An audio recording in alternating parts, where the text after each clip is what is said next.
everyone receive is a reflection of us. Welcome.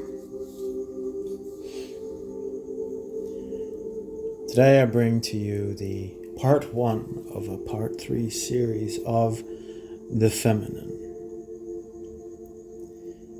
These ones are heavily associated around the idea that the first forgotten one, or Sophia origin or doctrine, has been rewritten and our feminine has been suppressed.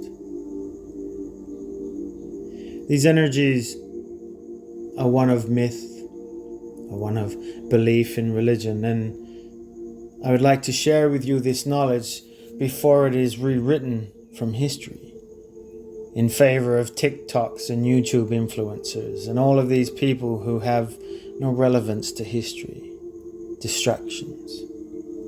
I believe it is one of my roles to keep this alive, but to also value for what it is and bring back into balance the harmony between the masculine and the feminine. And the only way to do that is to bring it into people's psyche. But there is a common connection between all of these things, and I wish to share that with you today. So join me for part 1 of part 3 series of the feminine. Pull a chair, a rocking one, maybe even a hammock, or stand and do some house cleaning, whatever suits your preference. And join me today as we enter part 1. We all know that our history has been rewritten multiple times. There's no denying that. The evidence is everywhere, we just have to look. Sometimes we don't, they tell us. But one of the biggest mysteries, though, has always been around the first people, or first person. Religions around the world have many beliefs in relation to this creation story. However, in most cases, but not all, we tend to find that a male energy is the creator, or at least the first man. However, as we've seen in multiple myths, stories, and movies, we understand the relevance of Hela. We know of Lilith, Nuwa, Tiamat, and many more feminine goddesses. Now, it is my belief, and probably others, being well documented, that the rewritten history of the feminine has been to hide that Sophia was the first, and then man. Now, this isn't new knowledge, it's been around for ages. However, it has been brought into my world and into my psyche because I believe it is to be needed right now. And when we connect the dots, we can finally understand why that is. When the ego is quiet and forgiving and the brain is no longer captive, we can truly begin. So let's. What is the origin of our story? The very first chapter of humanity that no one teaches us. We understand what is taught to us, that is part of a narrative, part that continuously feeds the system, and those who benefit are the ones in power. Across cultures and religions and mythologies and priesthoods, there is always a strange but very consistent pattern, a hierarchy of control, if you will. On the surface of our understanding, we have been told that man was created first, Adam before Eve, male before female. These entire creation stories are very much tilted towards the masculine identity. But when we decide to go further and deeper behind those modern stories to the older versions, the ones before the editing occurred, it's actually quite the opposite. Here we find that the first being was almost always feminine, and is the only one who sparked creation itself, and has patterns everywhere. For example, the Gnostics, they have Sophia, the embodiment of divine wisdom itself. She wasn't made after everything, she was the beginning, the spark before matter even existed. The Hebrew mysticism have Lilith, Adam's actual first partner, created equal, not from his rib. But because she refused to submit, her existence has been rewritten, turned into a demon and erased from the main narrative.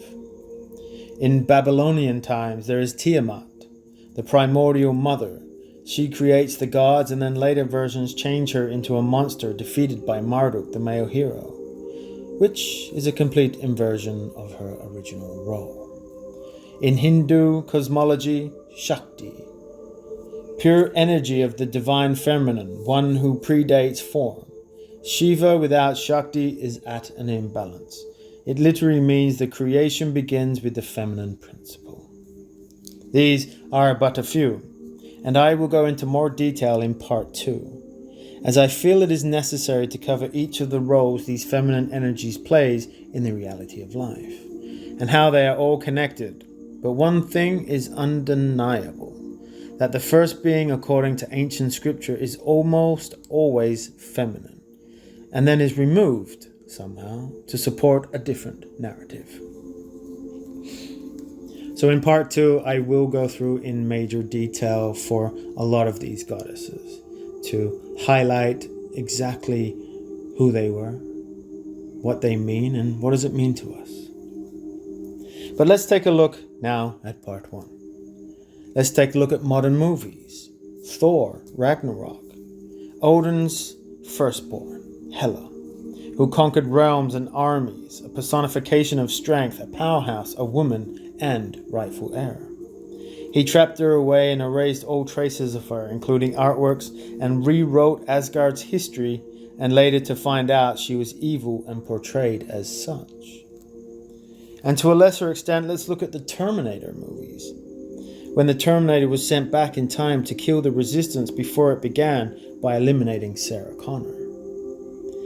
These are not plot twists in mythology, to the nature of what humans have been doing for centuries. Erasing the feminine origin and demonizing the feminine was a method of control. Always has been.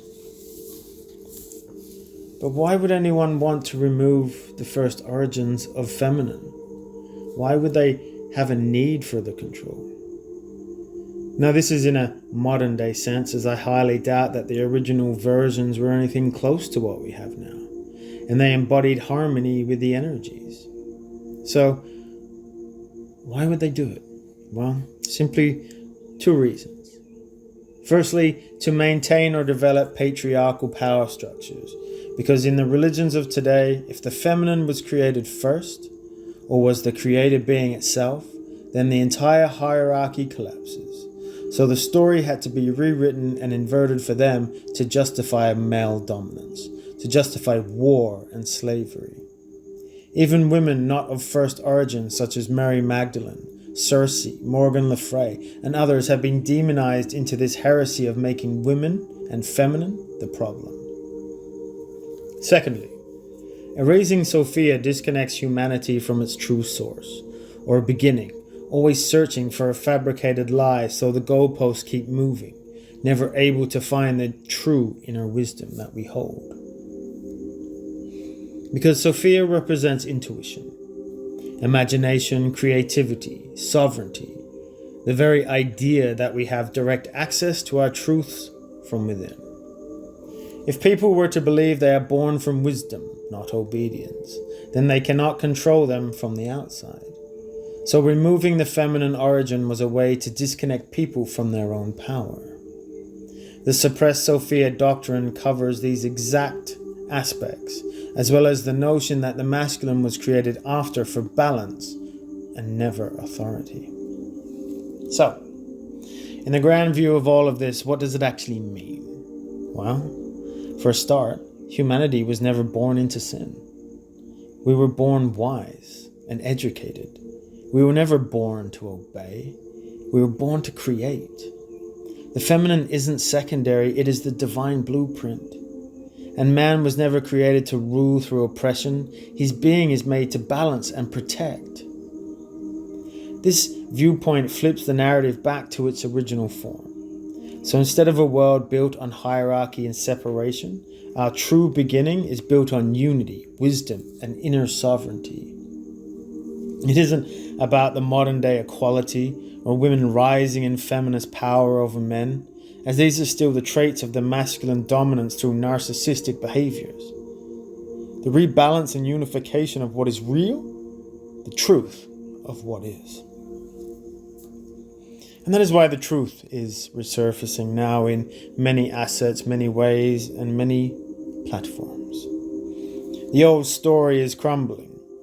More people are questioning and remembering and reconnecting with deeper truth within themselves.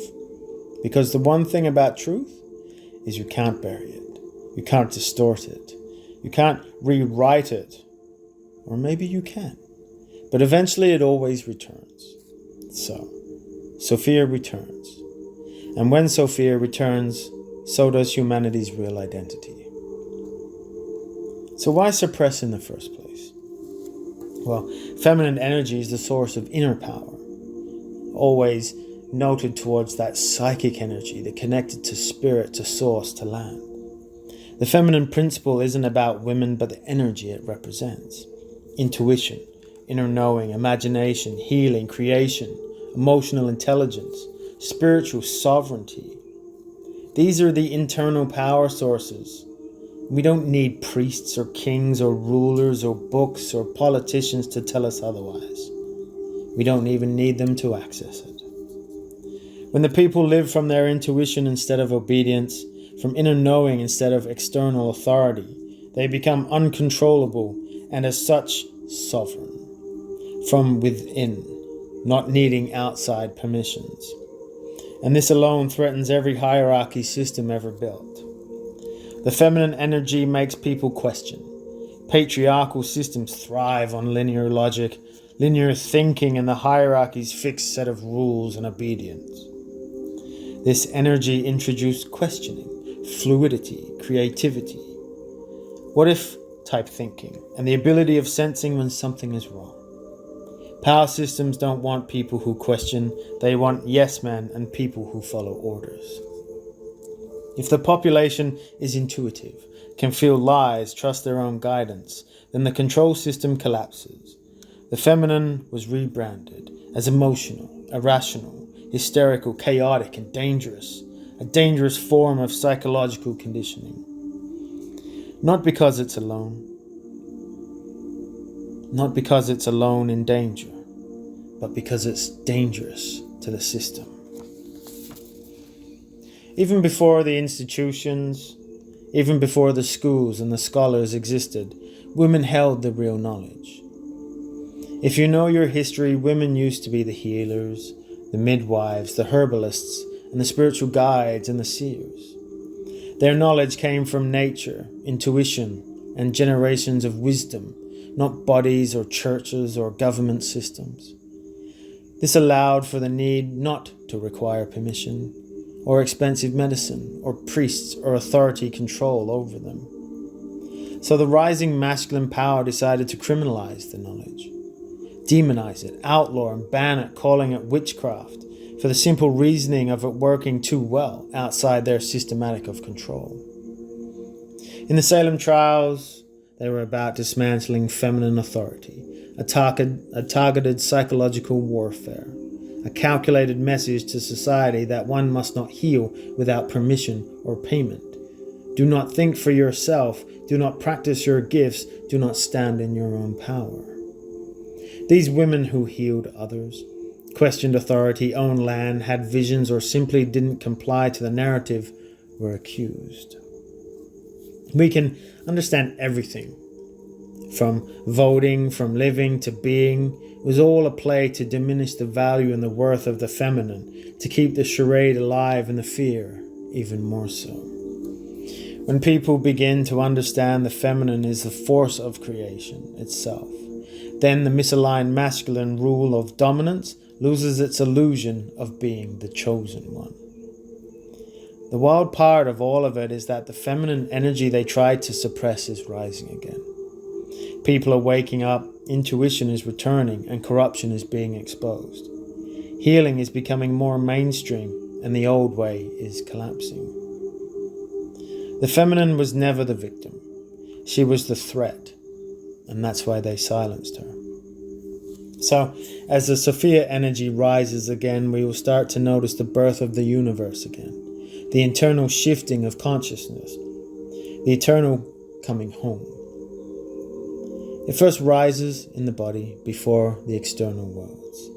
Women will reclaim their true voice, men will remember how to feel, and the children born, well, they'll be born with awareness unlike any other. Kind of like a switch being activated to jumpstart the fall of numbness and broken masculinity. On the large scale of things, the systems of control built on domination and authority begin to break down and crumble to nothing, and anything based on fear and suppression no longer have the strength to survive. The old masculine way of life held by authority fails, and all the government lies begin to be exposed for what they are. Everything that they relied on is disconnected. When the divine feminine rises, it isn't a shift in power.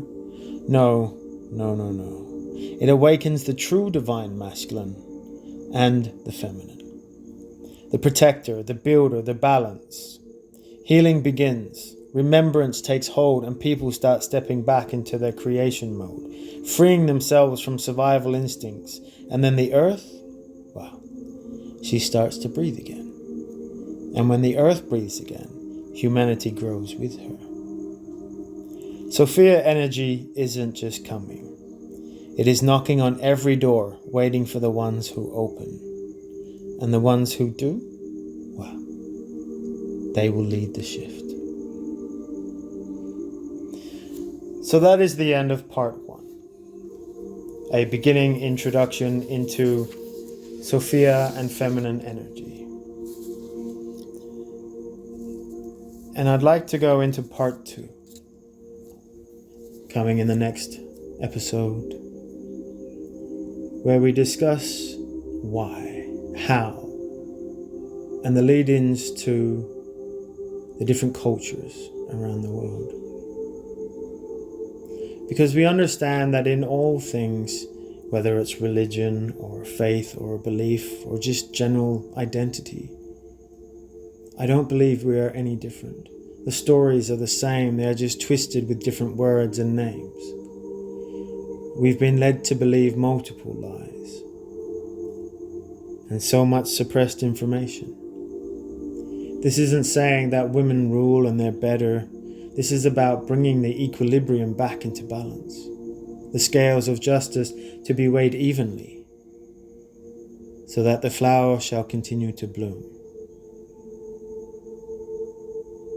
So it is with that, I leave you with peace and love. Take care.